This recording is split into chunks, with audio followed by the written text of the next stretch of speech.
ఉమ్, మొట్టమొదట 1896 లో కాంగ్రెస్ సభల్లో మొట్టమొదటిసారి పాడింది వందే మాత్రం అప్పుడే 1896 లో. ఉమ్, తర్వాత 1905 లో అది ఊపందుకున్న విషయం నేను చెప్పాను మీకు. ఉమ్, దా ఆ ఉద్యమం కారణంగానే వందే మాత్రం గీతం కారణంగానే బెంగాల్ మళ్ళా ఒకటైంది, దేశంలో కలిసింది రగ్గారు.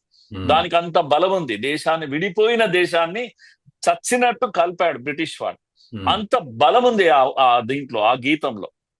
అయితే దీంట్లో వీళ్ళు ఈ షౌకత్ అలీ తర్వాత జిన్నా వీళ్ళందరూ అక్కడక్కడ అబ్జెక్షన్ చేసినప్పుడు గాంధీ దీన్ని అవును కదా వాళ్ళకి ఇబ్బంది ఉంది కొద్దిగా ఆపండి అని చెప్పడము.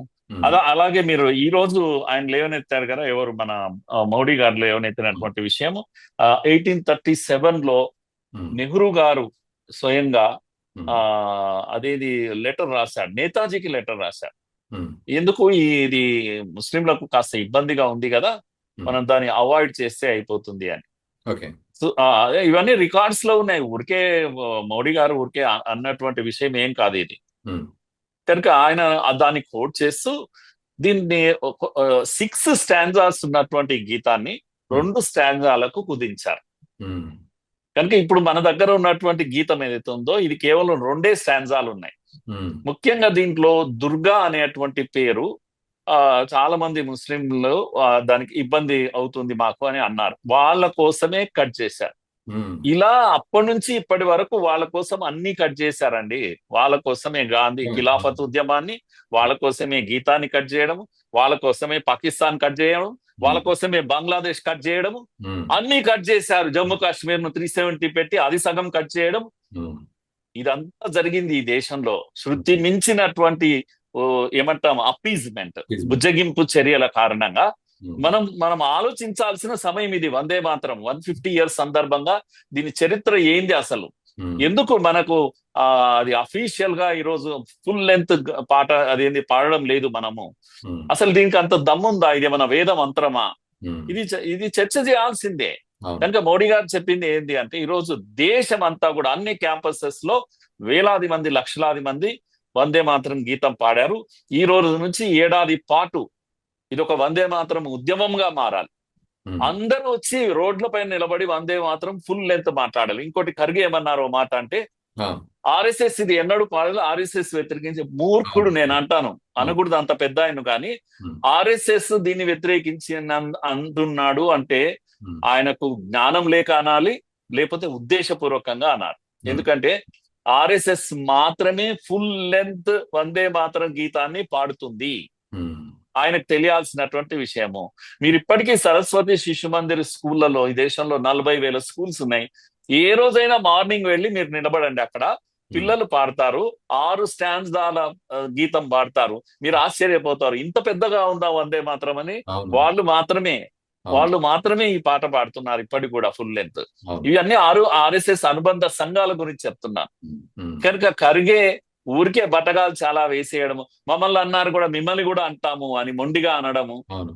అది మూర్ఖత్వం అవుతుంది. ఉమ్, కాకపోతే ఆ 2 స్టాండ్స్ పాడదాంలేండి, ఇబ్బంది ఏముంది, అందరం పాడదాము అని అనడం చాలా మంచిది. పెద్ద మనిషి అంటే అలా మాట్లాడాలి. అవును. కనుక వాళ్ళకు కూడా ఇబ్బంది ఉంటుంది కదా, అందరం కలిసి మాట్లాడదాం. నేనేమంటున్నా అంటే, వాళ్ళకి ఇబ్బంది ఎంతకాలం ఈ ఇబ్బంది అని. ఉమ్, ఎప్పుడు మీరు మెయిన్ స్ట్రీమ్ లో కలుస్తారు మరి? ఉమ్, ఎవరో ఒకరు చెప్పాలి కదా, కన్విన్స్ చేయాలి కదా. ఎన్నాళ్ళు ఈ బుజ్జగింపు? ఉమ్, జెండాకు సొల్యూట్ చేయము, వందే మాత్రం పాడము, జనగణ మేము పాడము, మాకు ఇష్టం ఉండదు, అవును, మా ఇస్లాం అందుకే అంబేద్కర్ ఆ రోజే అన్నారు, ఉమ్, పంపండి అందరినీ పంపండి అని. అవును, ఎందుకు అని అంటే, ఇస్లాం అనేది ఎప్పుడు కూడా ఆ, వాళ్ళ యొక్క లాయల్టీ టు ది నేషన్, ఉమ్, ఇది వాళ్ళకు కుదరదు. ఫస్ట్ మతమే అవుతుంది. అవును, కనుక ఫస్ట్ మక్కా వైపే ఉంటుంది. అవును. కనుక ఇస్లాం బ్రదర్హుడ్, యూనివర్సల్ బ్రదర్హుడ్ ఎన్నటికీ కాదు. ఇదే కాదు. ఇవన్నీ నేను అనలేదు, గాంధీ అనలేదు, ఎవరు అనలేదు, ఆ డాక్టర్ ఆర్ఎస్ఎస్ వాళ్ళు అనలేదు, ఇవన్నీ కూడా అంబేద్కర్ అన్నాడు. ఉమ్, కనుక అంబేద్కర్ గారి మాటలన్నా మనం అవును, జాగ్రత్తగా ఆలోచిద్దాం. ఉమ్, సెక్యులరిజం పదాన్ని ఎందుకు అంబేద్కర్ రాయలేదు? అవును, ఆయనకు నాలెడ్జ్ లేక కాదు, ఆయనకు తెలివి లేక కాదు. ఉమ్, ఈ భారత సంస్కృతిని మొత్తం స్టడీ చేసిన వాడు అంబేద్కర్. ఉమ్, కనుక అదే పనిగా సెక్యులరిజం పదం ఆయన దాంట్లో రాయలేదు. ఎందుకంటే భారతీయులు అందరూ సెక్యులరే, అన్ని మతాలు ఒకటే అనేవాడు హిందువు. ఉమ్, సమాన్ ధైర్యం ఉంటే ఇలా అని నిజంగా దీన్ని పాటించే వాళ్ళు ఎవరున్నారో మీరు బయటికి రండి. ఉమ్, అన్ని మతాలు ఒకటే, దేవుడు ఒక్కడే. అనేవాడు హిందువు మాత్రమే. ఉమ్, మిగతా వాళ్ళు అందరూ అంటున్నారా అండి? ఊరికే ఇది హిందూ ముస్లిం బాయి బాయ్ అని మనం అంటూ పోతున్నాం కానీ, ఉమ్, కనుక ఇది గీతం, వందే మాత్రం గీతం అనేది ఒక సమస్య కాదు. ఇది దీని సందర్భంగా ఏం జరుగుతుంది ఈ దేశంలో, ఉమ్, ఎన్ని విషయాల పట్ల ఇలా జరుగుతుంది కనుక యూత్ ఇప్పుడు వచ్చే జనరేషన్ వాళ్ళు సీరియస్ గా ఆలోచిస్తారు. ఏదో అన్యాయం జరిగింది సంస్కృతి సభ్యతల పట్ల, ఏదో అన్యాయం జరిగింది. ఈ కాంగ్రెస్ సంస్కృతి ఇది, వాళ్ళ సంస్కృతి ఇది. కనుక తుకుడే తుకుడే అనేటువంటి పదం ఏదైతే మీరు జేఎన్యూలో విన్నారు చూడండి, ఈ తుకుడే కల్చర్ కాంగ్రెస్ లో ఉంది. అందుకే వందే మాతర గీతాన్ని కూడా తుకుడే చేసేసారు వాళ్ళు. ఇప్పుడు నెహ్రూ ప్రస్తావన తీసుకొచ్చారు, అదేమిటండి, ఎలా అర్థం చేసుకోవాలి? నెహ్రూ గారు కూడా దీన్ని వద్దన్నారు కదా. నెహ్రూే కదా నేను చెప్పింది. ఇప్పుడు ఇంత మొదలు నేతాజీకి లెటర్ రాసింది అతనే. నేతాజీ పూర్తి ఫుల్ లెంత్ పాడాలని చెప్పాడు. ఎందుకంటే ఆయన బెంగాలీ, ఆయనకు తెలుసు దాని స్పిరిట్ ఏందో ఆయనకు తెలుసు. దుర్గా అనే పదం లేకుంటే వాళ్ళు ప్రాణం పోతుందండి బెంగాలీలకు. కనుక దుర్గా అనే పదము వాళ్ళని ఎంత మోటివేట్ చేస్తుంది అంటే, దుర్గానే వాళ్ళ జీవితం. కానీ ఎంత దారుణం అండి, అవే పదాలు తీసేయడం అనేది, ఆ ప్రాణాన్నే తీసేసినట్టుగా. అది ఆ పదాలు తీసేయడమే బెంగాలీస్ అందరికీ అభ్యంతరం. బెంగాలే కాదు, మొత్తం ఈ దేశానికే అభ్యంతరం. కనుక అందరము చదవాల్సిన నవల ఏదైనా ఉంది అంటే అది ఆనందమట్టు నవల చదవాలి. కనుక ఆ చదువులు అందులో ఈ గీతం యొక్క పాత్ర చాలా ముఖ్యమైనది. దేశాన్ని ఒక్కటి చేసిన గీతం ఇది, విభజించిన గీతం కాదు.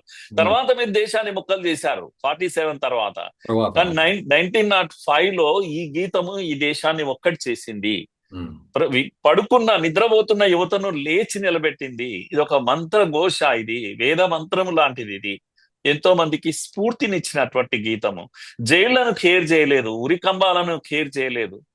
కనుక ఎక్కడో ఉన్న అనామకుడైన రామచంద్రరావు వందే మాత్రం గీతం అన్నాడు, లేకపోతే అనామకుడైనటువంటి హరి సర్వోత్తం వందే మాత్రం అన్నాడు. అక్కడే రాజమండ్రిలో ఇంకో అమ్మాయి కూడా ఉంటుంది, అమ్మాయి వందే మాత్రం అన్నది. అంటే ఎవరిని కేర్ చేయలేదు. బ్రిటిష్ వారికి పిచ్చిలేసిపోయింది ఇది ఏంది ఇది ఈ మంత్రం అని. కనుక అలాంటి మన సంస్కృతితో ముడిపడ్డటువంటి ఒక మంత్రము మనల్ని అందరినీ మోటివేట్ చేస్తుంటే, ఇతనేమో అనుకుంటాడు అతనేమో అనుకుంటాడు. కనుక మనకు మోటివేషన్ లేకుండా, ఇలాంటి ప్రేరణ, ఇలాంటి ప్రోత్సాహము ఇదేమీ లేకుండా మనుషులు నిర్వీర్యం కామా అండి ఇది.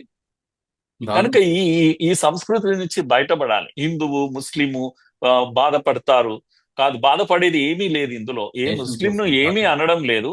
ఇంకోటి ఏంటంటే ఈ వ్యతిరేకించడం ఉంది చూడండి, ఇది దుర్మార్గం. పాడే వాళ్ళను పాడనీయండి, మీరు ఊరికే ఉండండి. ఎవరు మిమ్మల్ని రుద్దుతున్నారు? ఎవరు మిమ్మల్ని వచ్చి నోట్లో ఏదైనా పెట్టి పాడిపిస్తున్నారా మిమ్మల్ని? ఎవరేం అనడం లేదు కదా. కానీ మీరు ఎందుకు మాట్లాడుతున్నారు వ్యతిరేకంగా అని అంటున్నాను నేను. ఏ ముస్లిం మాట్లాడని కరిగేలు గిరిగేలు హిందువులే వచ్చి చాలా మాట్లాడుతుంటారు. అవును, అసలు ఆయనకు అవసరమే లేదండి, దాని మీద విమర్శ చేయాల్సిన అవసరం కూడా లేదు కదా. ఎందుకు అంత తొందరపాటు? అంటే అక్కడ ఎక్కడో ఉన్న ముస్లింను ప్లీజ్ చేయాలి, అది మీ కొరకు మేము మాట్లాడుతున్నాం చూడు అని. అంటే హిందువులు బాధపడరా మరి? హిందువులకు ఏవి ఎమోషన్స్ ఉండవా? కనుక ఎంతకాలం ఈ అప్పీస్మెంట్ అని కావాలంటే మీరు చెప్పండి. అది పాడే వాళ్ళు అందరూ పాడండి, చాలా ఉత్సాహంగా పాడండి. 150 years సెలబ్రేషన్స్ జరుగుతున్నాయి, అందరం పాడదాం, కలిసి పాడదాం. కనుక ఎవరిని మనము బలవంతం చేయొద్దు, అంతవరకు ఆగిపోవచ్చు కదా. ఎవరిని బలవంతం ఏం చేయడం లేదు. మనం పాడేవాళ్ళు పాడతారు కదా.